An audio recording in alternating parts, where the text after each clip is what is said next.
Welcome to Wine of the Week. This is the inaugural episode, part of my blog, Aussie in Monaco. I am an Aussie. I grew up in Australia, lived in Australia all my life, and then decided to move to Monaco a couple of years ago. So I've been here for just a bit over 12 months. And in my opinion, best place on earth, but obviously subject to personal opinion, that one. But I love living here. I think it's a fantastic place.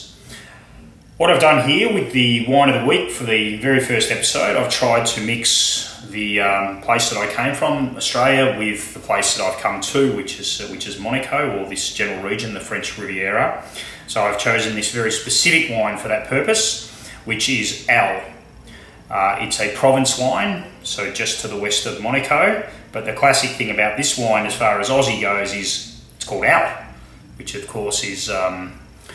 for me, conjures up supermodels and those sort of ideas. So I nearly did this episode in my swimsuit, but I decided against it because it's a bit cold. But anyway, there it is. So Al, Australian, Provence wine, French Riviera. The thing about the Provence area is it turns out to be the oldest winemaking area in France. It's along the Mediterranean coast. It's just west of Monaco, as I've talked about. So just literally down the road from here. Mixture of white and red grapes produced there, but overall about 90% of the wine that's produced is actually rosé. So let's just quickly talk about rosé. Rosé can be produced in by a number of methods, but probably the commonest is basically where you take red grapes, but you only expose the wine to the skin of the grapes with the pigment in it for several hours, and then that produces a pigment, and then you take the wine away from the skin, and there's no more pigment that goes into the wine. And so the amount of time of contact between the skin and the wine will determine the overall hue of the wine. The longer, obviously, the darker the wine will become. And so a traditional red wine may have weeks of exposure to the red skins of a grape. As I say, rosé, more like approximately a few hours. There are other ways of doing it, and in particular in Champagne, you can actually blend a white grape, say for example a Chardonnay grape, and then put a little bit of a red blend in, for example a Pinot or something like that, to produce a red or a rosé colour Champagne. But that's more of a sparkling, and we're dealing with still wine here. As far as serving temperature goes, this wine's been out for a little bit too long out of the fridge.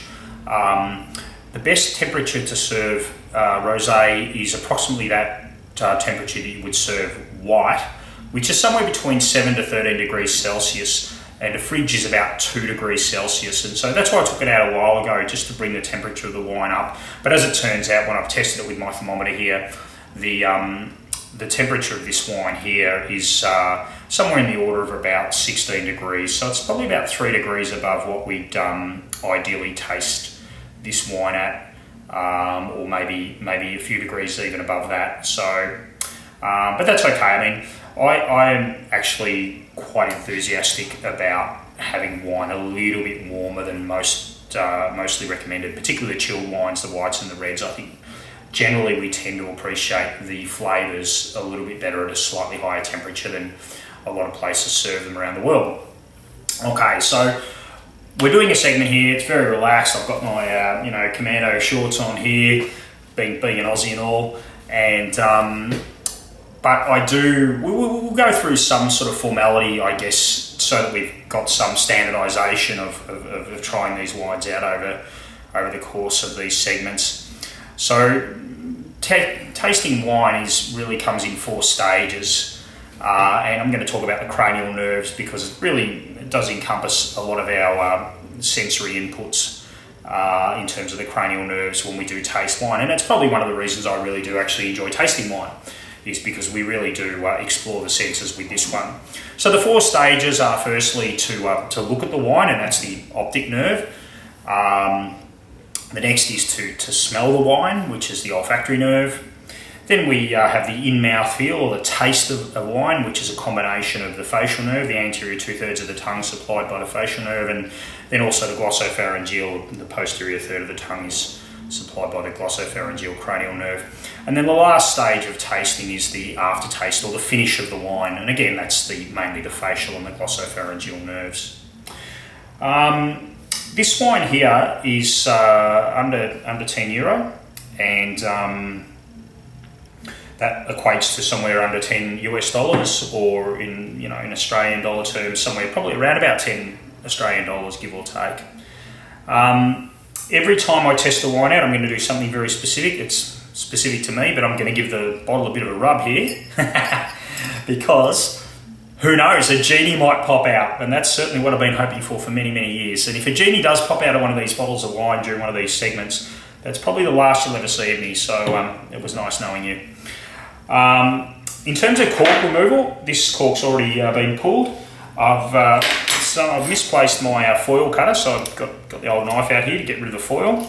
Here's the cork here, and I used this. You don't need to use one of these for this type of cork because it's such a young wine. It's 2014, but this is a great device for older wine. It's made by Monopole in Germany, and it's a particular device where it goes around the cork. You pull the thing down and push the device down, and then pull the cork out with this device here. It's different to a traditional corkscrew in that the corkscrew would go through the middle of the cork, which is fine with a young tough cork like this. You can't even break that with your hands, or maybe I just haven't been going to the gym enough. But with an old cork, they just totally disintegrate depending on the quality of the cork, and a traditional corkscrew can actually just disintegrate as you put it down through the cork.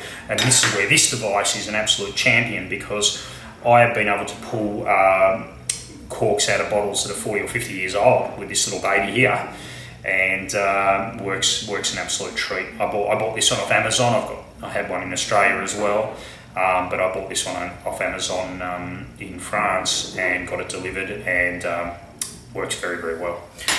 Okay, so what's next? The stemware is another thing that we can talk about quickly. This is a Riedel glass. I highly recommend nice stemware because basically the shape of the glass gives you a better sense of particularly the aromas, and also a nice look at the wine as well. And I think nice stemware looks good too as well. So it's got sort of that aesthetic appeal on top of all of this. The reason we've got the Louis here, Louis Roederer Cristal, here it is. Open her up. Cristal Champagne, 2005. The reason I put this on the table is because it helps me with the scoring system. For me, we're going to do a score out of 10 for every wine, 10 being the highest score it could achieve, 0 being the lowest score. Cristal to me would get a 10. I've actually had this particular 2005 vintage, another bottle of this one. This is a different bottle again, and I give this a 10. I absolutely love this wine. I think it's magnificent champagne. We give vinegar a 0. Now, the problem with the scoring system, of course, is it doesn't take necessarily into account the difference in price. So this is at least 25 times the price of this. So it's not a fair comparison.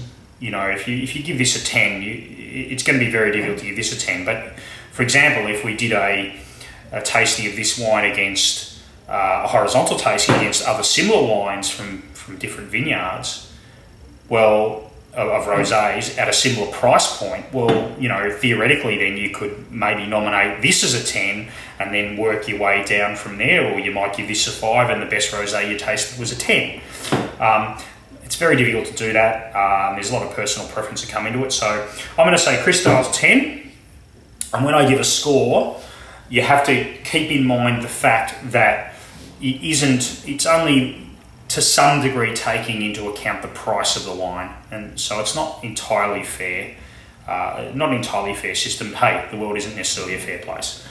So let's have a crack at this one. So we have a look at it. It's a rosé, but to me it's a bit more peach than rosé. I think you could make some fantastic 70s carpet out of this one. The colour, that is, very nice. Well, actually, in the 80s, there was quite a bit of a fashion movement with, that sort of peachy, apricot-y look. and you could probably have done pretty well out at the nightclubs if you had a suit that was in this colour.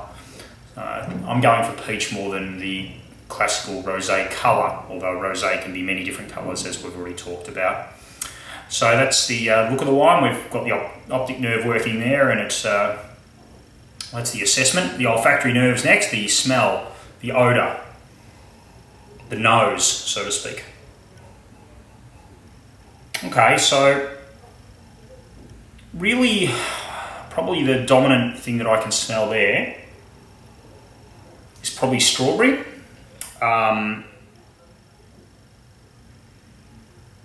It's a young wine, it's 2014, so it should be fruity, and yeah, I'd say probably strawberry is the thing that's dominating that. I can actually smell the alcohol in that as well.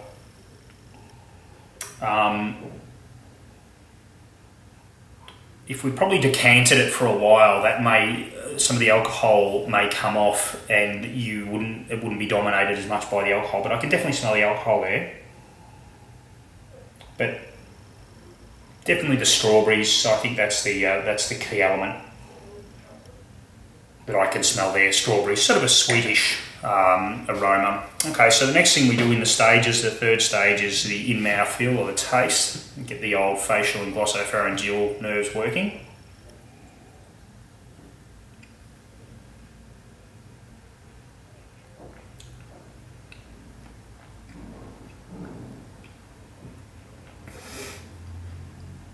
Now, a key thing about tasting wine, I can definitely recommend, is you should, it's not the right word, but you should try and slosh it around in your mouth a little bit, because you want all the parts of the tongue to be exposed.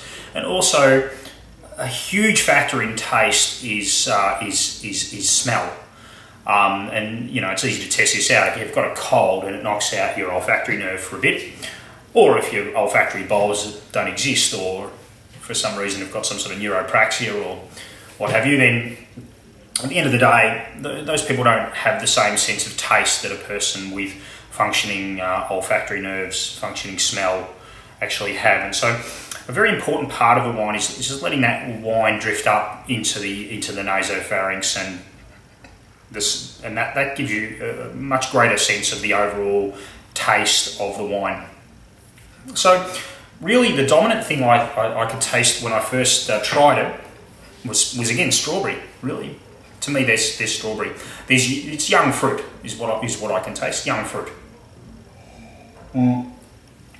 But I would also say that there is definitely the alcohol undertone with this wine is definitely there. But really, it's dominated by young fruit, and I'm going for strawberries. So it's quite pleasant, and in terms of length, I wouldn't expect a wine like this to have a lot of length, because you know, it's a young wine, and at this price point as well. Although some wines do have can have length. What I mean by length is you can really taste that for a long period of time. There's actually it's got a bit of length. It does actually have a bit of length. And the nice thing about it is, with this particular wine, it certainly isn't degenerating into some sort of bitter taste. So again, we're putting this in perspective. It's a wine that's under €10, and so yeah, it's pleasant. So the aftertaste is pleasant. So all in all, what are we going to score this? I mean, this is 10. Vinegar would be 0. I'm going to give it a 5. I think for 5's, pleasant colour, your aroma's good, fresh, strawberries, and let's face it, it's the middle of winter here. This is meant to be consumed at lunch or dinner, maybe with a nice pasta dish or something like that, in the middle of summer, with nice sunshine outside and what have you. Whereas I'm doing this, past midnight in the middle of winter, so hey, what chance has it got? But I think about a 5. I think as these styles of wine go, as a rosé goes, this is a very drinkable wine. So if you come over here or you want to order some, then I've put a link on the on the blog that you can have a look a bit more at the vineyard. As I say, it's just down the road. I've never been there, but maybe I'll pay a visit at some stage. But quite an enjoyable wine. So cheers, good health.